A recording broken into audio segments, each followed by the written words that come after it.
Towdee Mac is a living legend. He co-founded Morafi, which was and is a voice of Motswako. At a very young age, I also could figure, look, I wrote this verse, but I think your voice would sound better doing it. You know, I started doing stuff like that. So when it came to Morafi, whenever we'd be out performing, KG and I want to go back home straight after getting off stage. Yeah. He wants to stick around, you know? And when he comes back home later, he's with Slicker and them, he's with new friends. So we met all these other guys in the industry through Kuli. Yeah. So that was a no-brainer for me. I was like, you know what? It should be cool. Yeah. Groups need to stop competing amongst each other. Like, find the best among you and have everybody work at making him better. He is also a custodian of the culture and passionate about cultivating space for generations that have come after him. With his solo return to music in 2025, we speak about the process of creating, looking back on the decades, and more.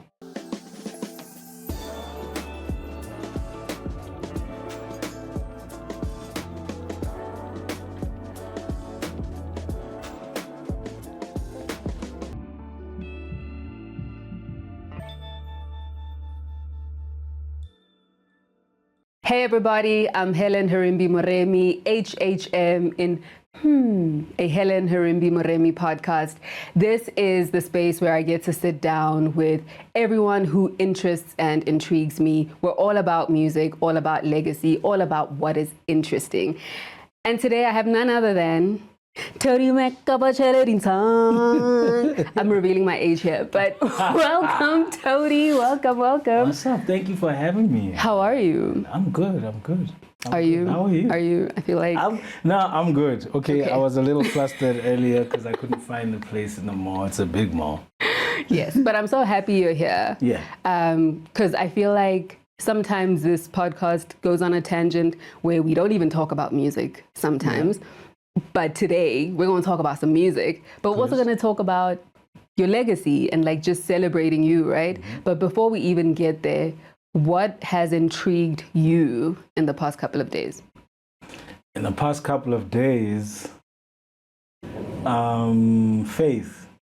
Ooh. I must say, faith. Tell me more. Yeah, like, I've been trusting God for like impossible things and yeah, he's been coming through. So. Oh, really? Yeah. That's so awesome. So yeah, I haven't tested God like this since I was very young, And when you get older, you get jaded by life, and then you kind of want to give God his space. You're like, You know what, God, I'll come when it's really bad, and then So recently, my wife and I were just like, you know what? We really want to do this one thing. I can't talk about it yet, but so yeah, it seemed impossible, but God is making it possible. So yeah, I'm just fascinated. That's so great. So I'm bumping a lot of Christian hip hop. There's a duo called Artists Reaching for Christ. You should check it out. Is South African? No, they're from the States. Where are the South African rappers? There's a guy. There's a local guy called King Caddy. He's a Christian rapper. K-A-D? Caddy. Okay, I'm gonna look up. Yeah. Caddy, come to the podcast. Yeah, no, Caddy's dope. Caddy, he's also like an artiste. Like he's a painter, So he makes like proper. I'm gonna look him up. Yeah. This is one of my favorite things about you. Like you are always onto like the next generation and the generation after that and the generation. You don't have to be, but for you it seems to be like this passion. How do you look to the future if you don't look to the future? You get what I mean? Sometimes the future is whiling. Sometimes you're just like, those kids. But we were those. You know what? I think coming from having been those kids in my day and not being understood, and like I've always strived to be the guy that I needed when I was their age. Yeah.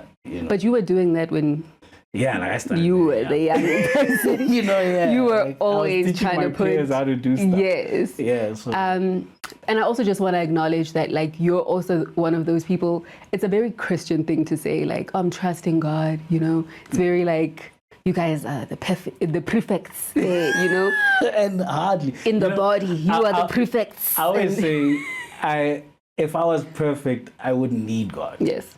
This is true. So really, like, I'm a mess. So that's why I look to him. I'm like, yo, man, you know me.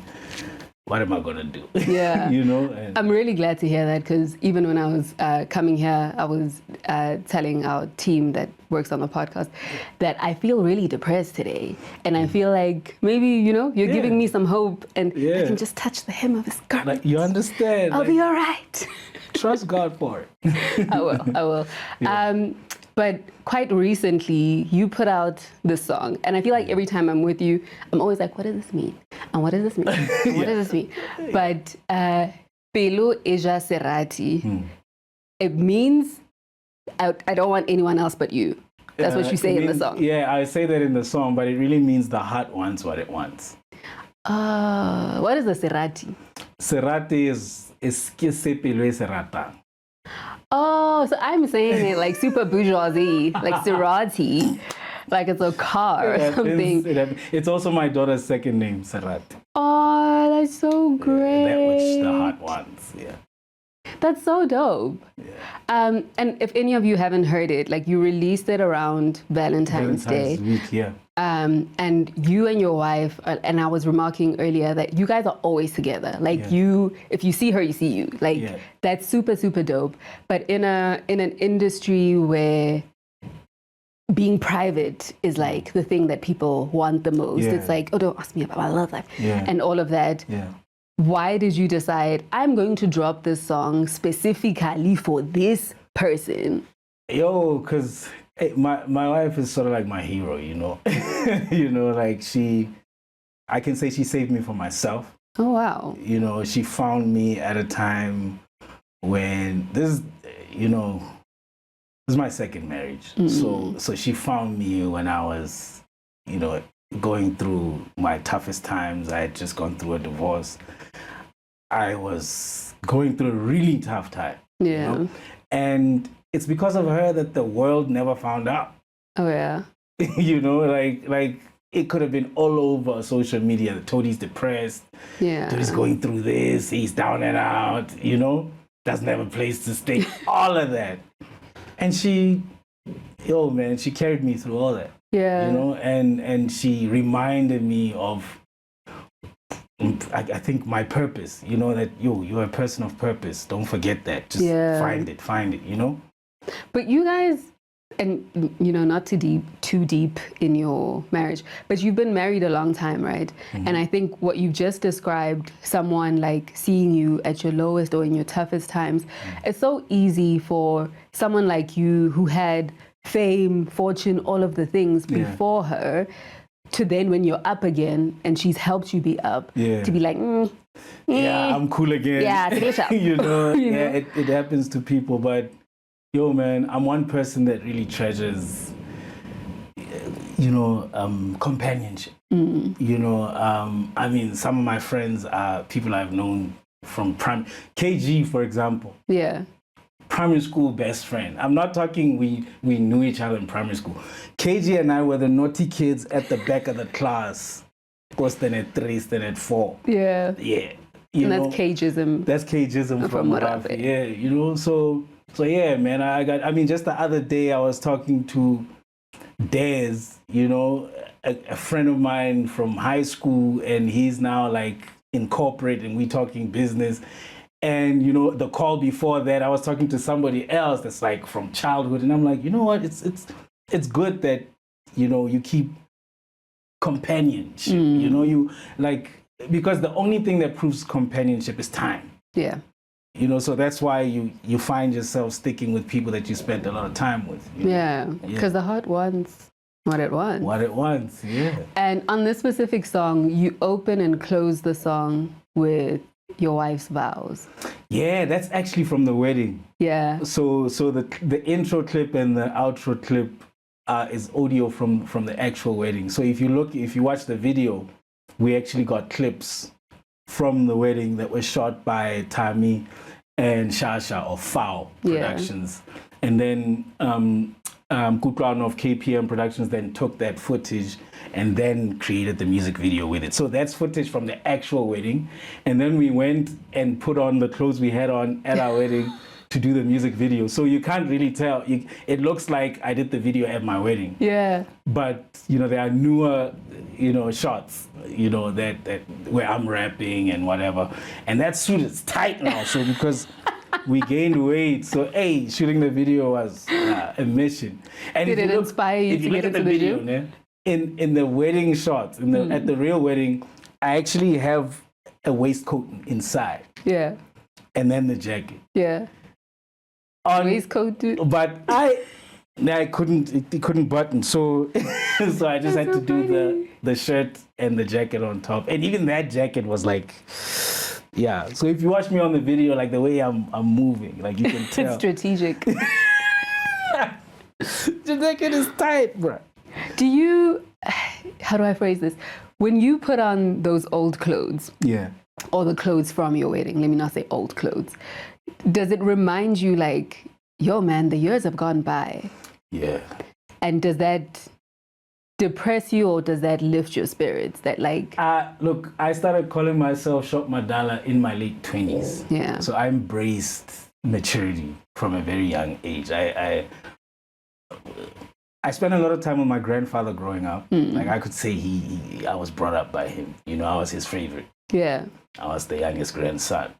So I always admired maturity, old, gray hair, like I always admired that. Yeah. So even growing up amongst my friends, even though I was the shortest, they called me Shop Madala because I liked, mature. Yeah, I like giving the advice and, being the voice of reason and whatnot and being hero-centric, which gets me in a lot of trouble. Yeah. But yeah, so I think it was Mojo who said, you called me Shop Madala in a song. Or, I said it in a song and then he just picked it up from the song and said, well, Shop Madala. When you say like the hero stuff. Oh, it's from a rhyme. You can call me Baby Jake Matlala. I'm a right cross, uppercut, short, kind of short Madala. Something like that. Because I'm a right cross, uppercut, short, kind of short Madala. Something like that. You can call me Baby Jake Matlala. Like when we were young, we just, like, metaphors were everything. Yeah. Yeah. And also, I feel like there's going to be people watching this episode like, who's Baby Jake Matlala? Oh, yeah. How crazy that we're living in that world where we are not the young people. And thank God for Google. Because sometimes you don't be knowing. What are they talking about? What do they mean when they say it's chai? Nowadays, there's no excuse not to know. Like, I have the Urban Dictionary, like, on speed dial. Whenever I hear young people talk, I'm like, it's chai, okay?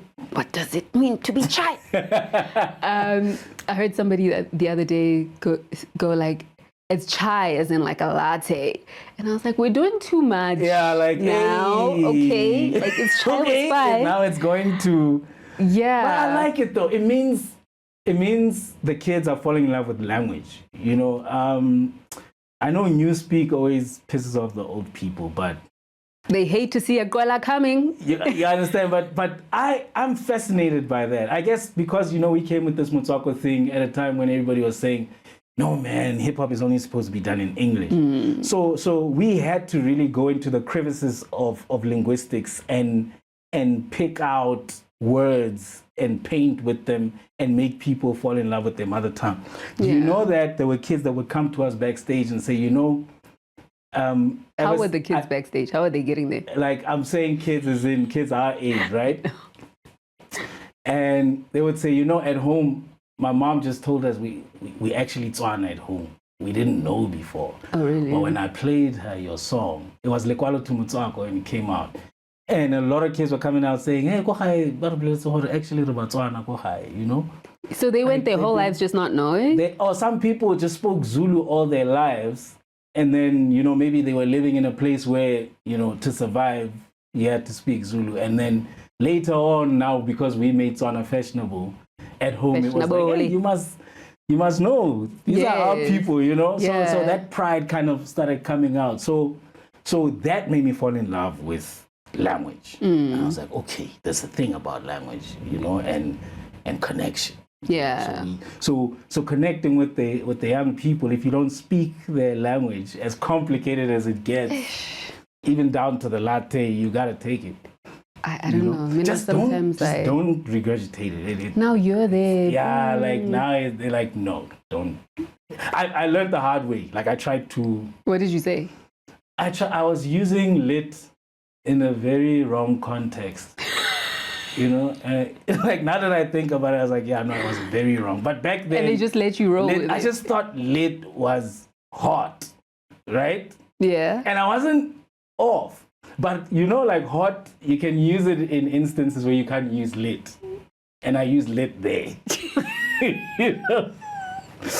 Yeah. So, Madala for real. yeah. So yeah, I was like, you know what? You said something earlier about like sometimes being a hero gets you into trouble. Yeah. And I'm curious, and you don't have to say the name, but I'm curious about when have you had a time when you tried to be that OG, you tried to be embracing and it didn't land. It happens a lot. Oh, really? Yeah, it happens a lot, and if you're herocentric out there, you probably have experienced this quite a lot. We herocentric people, we like to help.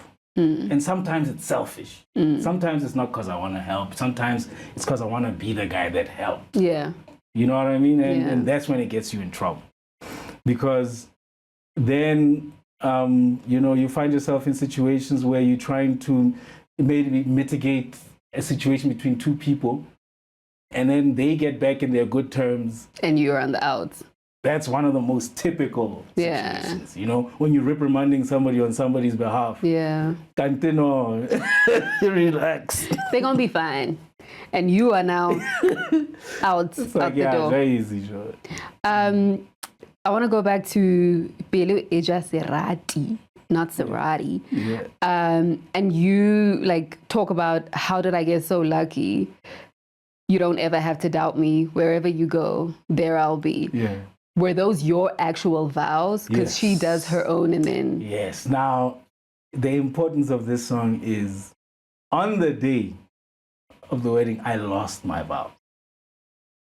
Right? So, Johnny. So like a few minutes before we had to like do the things, I quickly had to like jump. How did you lose your, like, had you written them somewhere? Yeah, bruh. And, I trusted my best man, but that's a thing. I don't want to put him under the bus. The lesson here is don't trust your best man. So I had to like, so the vows I did were not the vows I had written originally.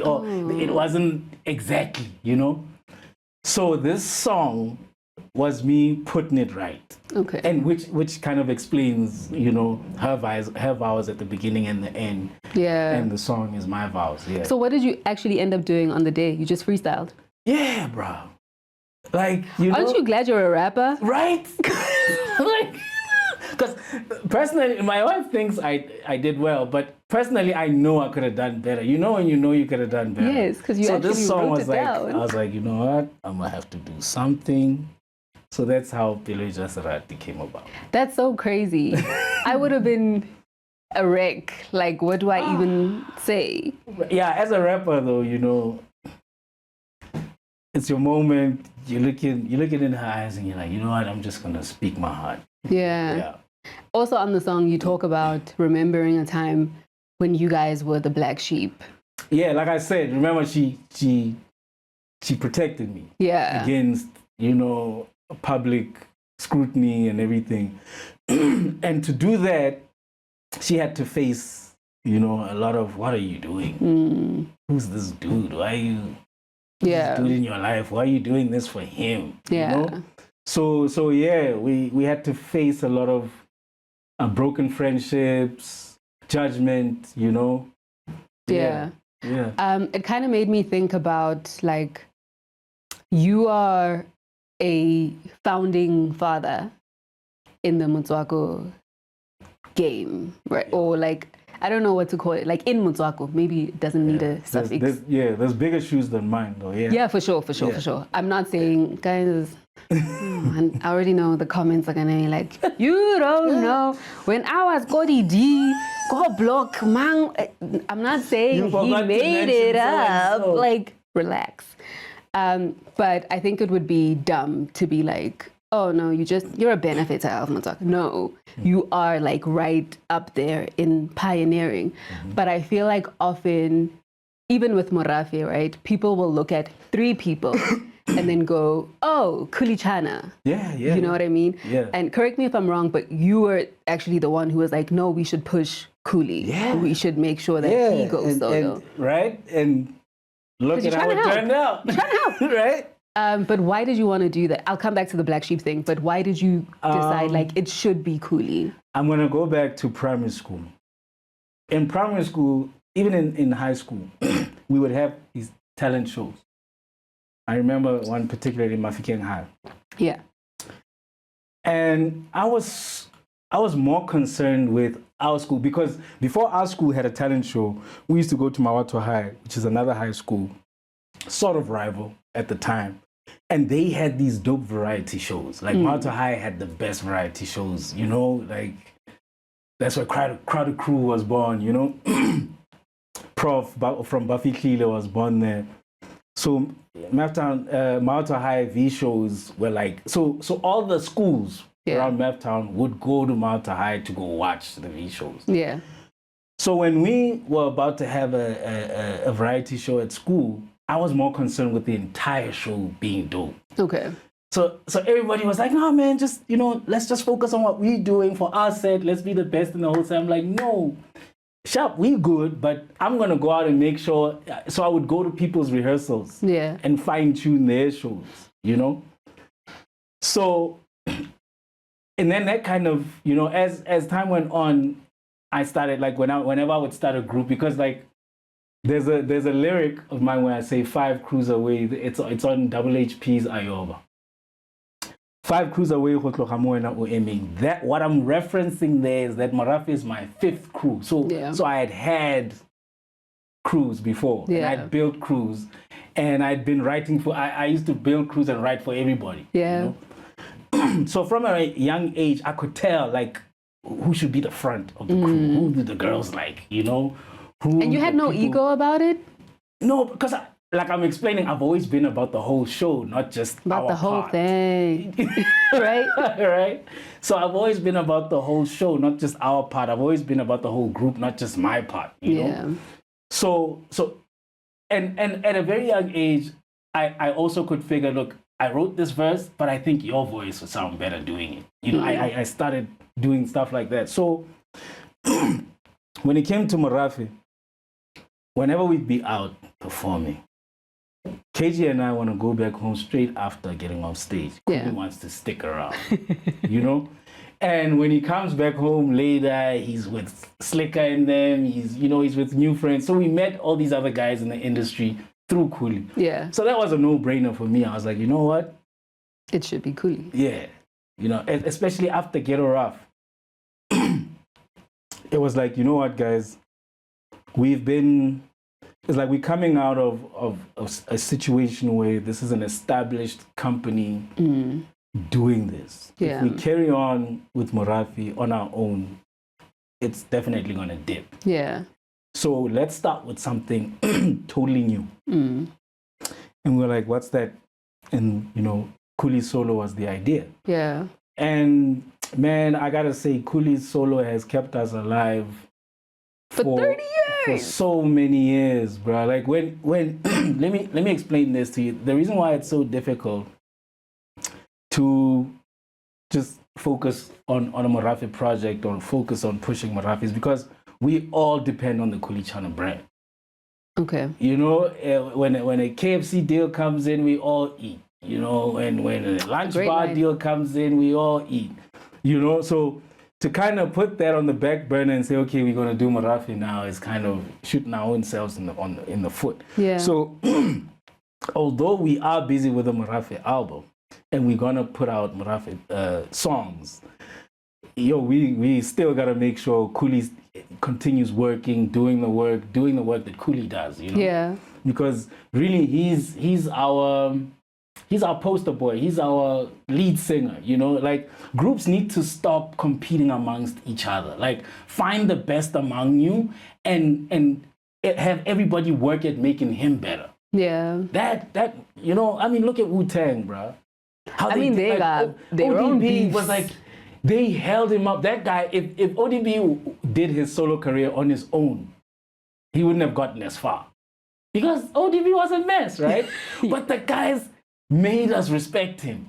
Yes. In all that craziness. That's something I admired quite a lot. But they still had their own infighting, Yeah. right? But I kind of feel like it's a very mature outlook to be like, the Coolie brand is this. Yeah. So we all support the Coolie brand while we're also doing our own things and doing stuff together. Yeah. But I feel like when it comes to the black sheepness, right? You produce so much for Morafi. You write so much. You're rapping your butt off, right? And I feel like when people then think about like who are the giants of music, yes, they'll put you in Motswako, but they don't always go like, yes, and Towdee Mac in MTV Base top 10 or whatever, right? So I'm curious, and I think it's my ego that I would be like, you see me? I'm nice. No, but it's the criteria, you know, is sales, it's, you know, your appeal to the greater masses. You know, like, I know that I'm an artist. Yes. I'm a favorite amongst people who do this. Yes. You know?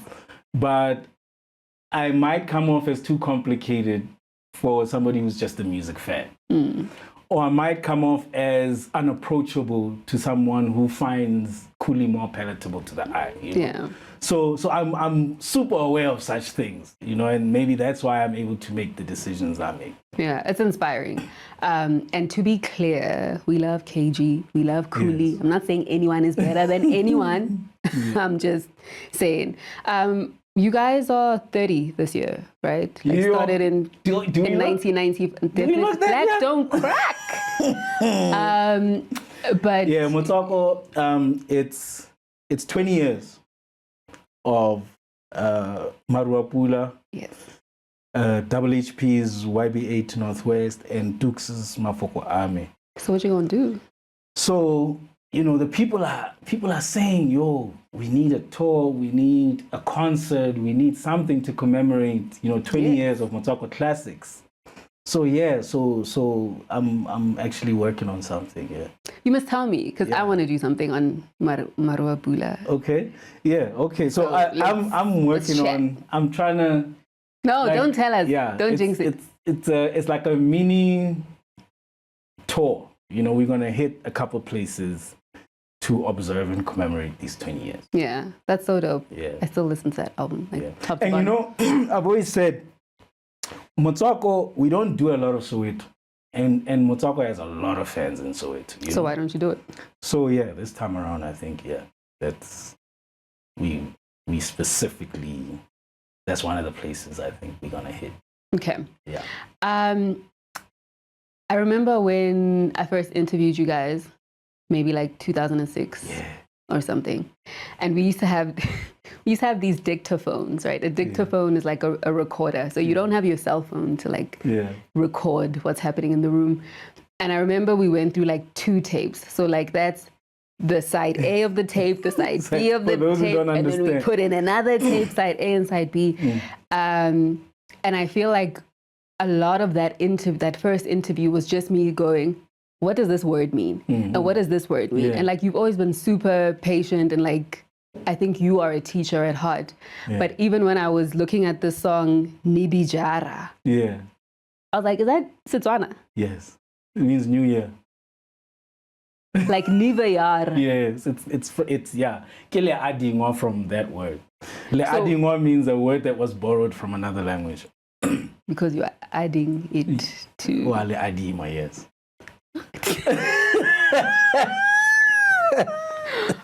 Okay. Because I was like, what language is Nibijara? But so tell me a little bit about that song, because it feels like your energy in it is quite new, effervescent. Nibijara, think of all the songs I'm releasing this year. Think of them as an album. Nibijara is the intro.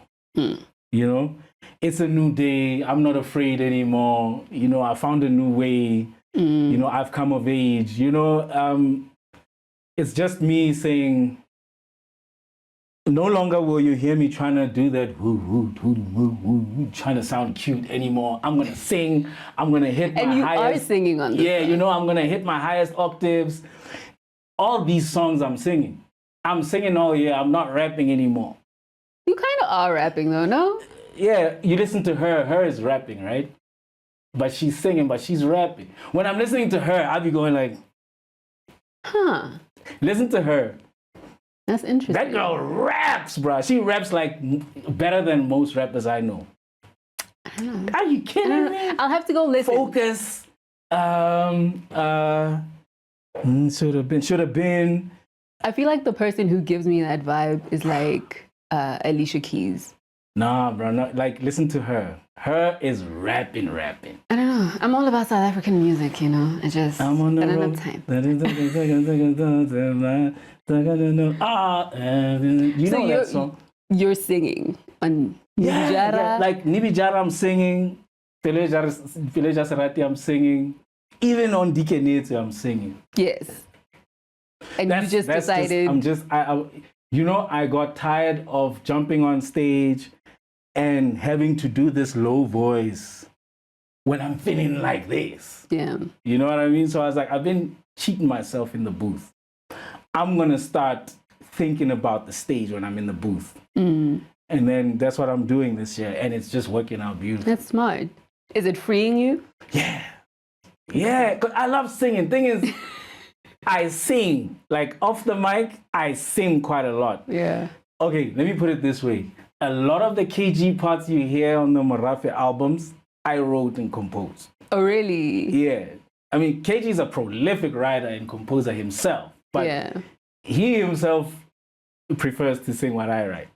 That's so dope. Yeah. Like so now you like get to there's songs of his that we've written that are like, I'm like, KG, this is R&B, bro. You wrote that. Like, That's so dope. Yeah. And you get to bring those things to life now. Yeah, I'm a bigger R&B fan than I am a rap fan, actually. That's why I'm telling you about her. I understand that. Right? Another person who sang a lot is Jabba. Yes. Now, Jabba and I, where we like clicked was R&B. That was our thing. We used to listen to everything from as old as Marvin Gaye, your Peebo Bryson's, Luther Peebo Vandross. Bryson is old. Oh my gosh. Like far back as that, right up to your Music Soul Childs and beyond. You know, we like. I mean, the last time I was with Jabba, he was introducing me to, I think, Bryson Triller or something. Yeah. Yeah. Like that was our last encounter, you know. Hey, this is new R&B. Listen to this new R&B. Yeah. That was Jabba, yeah. And he was singing all the time. He was singing all the time. I would imagine, like, for me personally, I miss him a lot, right? But I would imagine for you, it's even more. Yo, like, I was telling somebody the other day, it happens a lot with Zondi and Jabba.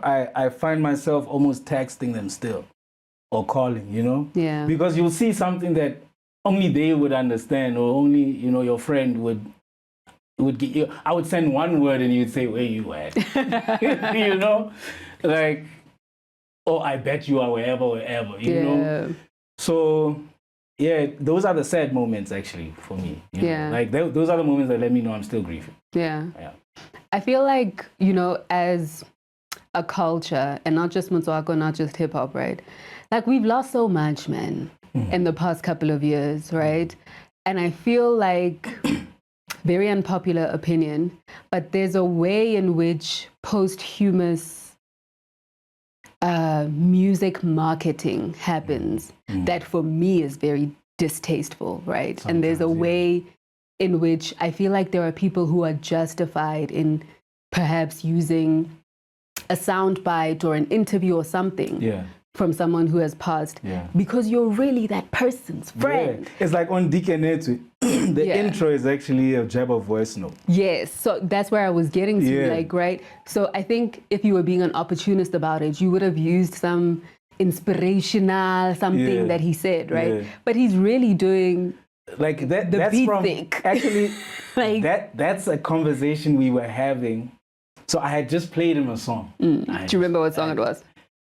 I think it was a beat. It was a beat I just sent him, right? And because he was saying, yo, this beat, you know, you know, and so he was saying to me, as soon as the first kick hit, I started rapping my verse from Twaka, and I was like, yo, Towdee, you know? Yeah. And we used to call each other Bakai, you know. As in, where are you? Yeah, but like back home, there's Bakai. You know, Bakai means something, or it means whatever. You know? Yeah, like for example, Slicker Bakai. You know, like I don't know, why would you say that? Like, hey, get talk Helen Bakai. It's the podcast Bakai. You know, so it's not town talk. Like, not town people can understand what I'm saying. Yeah. You know? Yeah. Okay, so then why did you decide to put that specific soundbite on Dikenetswe? Because when I was sitting in the studio after I'd made the beat, I was sitting in the studio and something came over me, and I remembered moments when I would sit like that with Jeba, and we'd just be playing a beat on loop all night, like till the sun came up, you know? And it kind of reminded me of one of those. It reminded me of Platinum Visa, the last song I did with him. So just then I was like, I need to put Jeba on this song. Yeah. You know, so I was just randomly looking, because I got a lot of Jeba voice notes. And I was going through them, and this one kind of like, okay, this is the one where he sounded most excited. Yeah. And so that's why I went with it. Yeah. That's dope. I also feel like of the 3 songs that I've heard so far in 2025, the first 2 are very like, you're singing a lot more, you're very sentimental. Musical, yeah. Even. Yeah. But on this song, on Dikenetswe, it's like, in case you ever forget that I can rap. And here's the thing, right? Yeah, the rap, actually, I wrote that verse, not even singing it. I wrote that verse as a rap for another beat, you know? Yeah. And then I knew I wanted to sing on this beat. So guess who so whenever I want to do something on a song, whenever I want to channel an approach to something, production or vocally, I say to myself, what do I want to do? And then I go listen to that. So let me give you an example. If I want to sound like a trumpet, I'll go listen to trumpet music. Okay. If I want to sound like Michael Jackson, I'll go listen to my favorite Michael Jackson song. So on Dikenetswe, I wanted to sound, believe it or not, like Chico Twala. Okay. Right? I would have never guessed that. Right? But okay. You know, like I was channeling that. I see the vision. Right? So the words just made it more active. But really what I'm doing is trying to channel my Tsonga music voice. Yeah. I was channeling that. That's but because incredible. I was rapping, it kind of came out, you know. So big up to Sir Chico Twala for the inspiration. So Dikenetswe is a song you do with Lection, right? Yeah. And I really enjoy even how you just explained the Chico Twala situation. But you saying inspiration. Yes. If I'm gonna put you on, then you got to beat the challenge. Yeah. What's the challenge? The challenge, you know, I'm known for backstage lectures. I'm known as a mentor, right? That's like my identifier now. So every day I'm like bombarded with WhatsApp, Messenger, inbox, you know, DMs, man, put me on. So that's why every verse I write, you hear me talking about putting on, you know?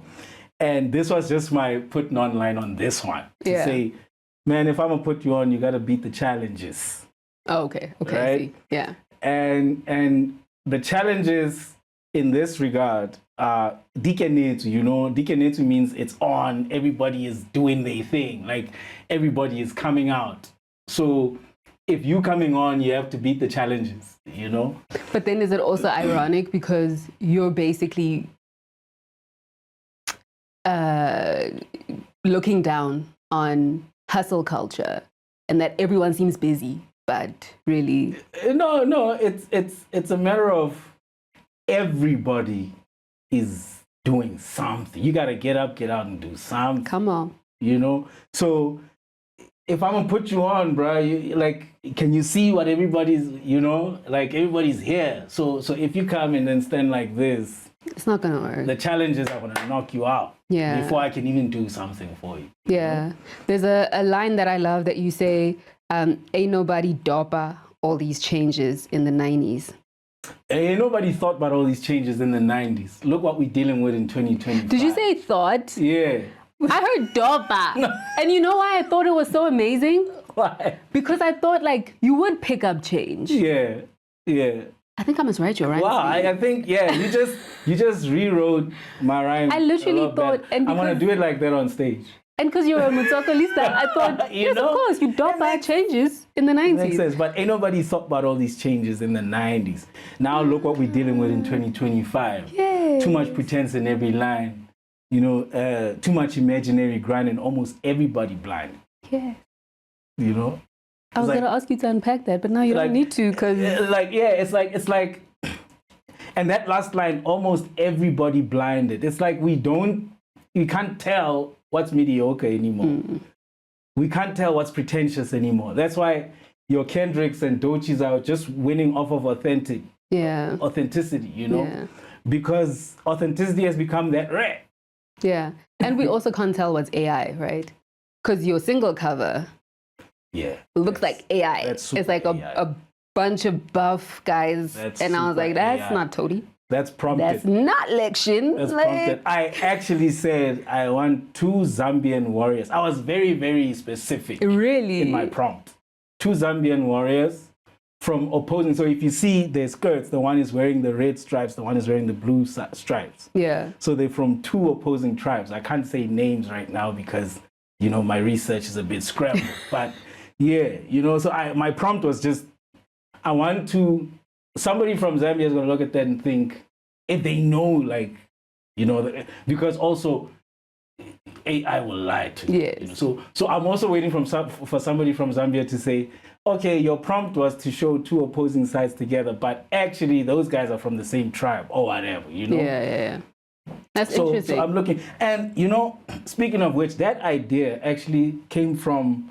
I was talking to a few youngsters during my backstage lectures, and I was teaching on Your Mud is Your Gold. It's one of my biggest seminars right now. Yeah. Your Mud is Your Gold just simply means that, the things that we overlook, that we sometimes are ashamed of, are the very things that could be our best sellers. Yeah. That could be, our best songs, our best stories, and or our best images in the backdrop. I always make an example. He didn't get American attention until you saw him in a crawl with cattle, right?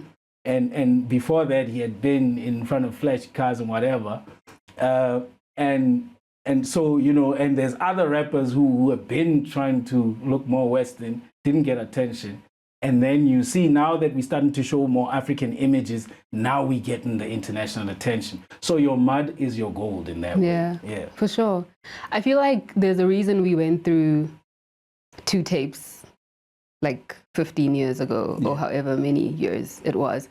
And I feel like we could go through 18 million cameras. Still. Okay, so I'm going to stop us here. I'm really looking forward to what else you put out this whole year. I believe you're working towards an album, right? I don't want to call it an album. I just promised my fans that I'm dropping a song every month this year.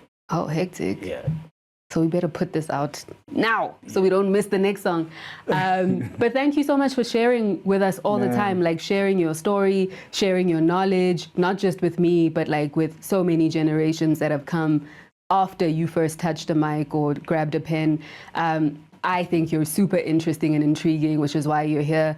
And I really hope that like you hold on to that, Thank you, and man. like, and one of the biggest reasons why I'm coming out like I'm coming out this year is because in one of my workshops, one of the youngsters asked me, when was the last time you released?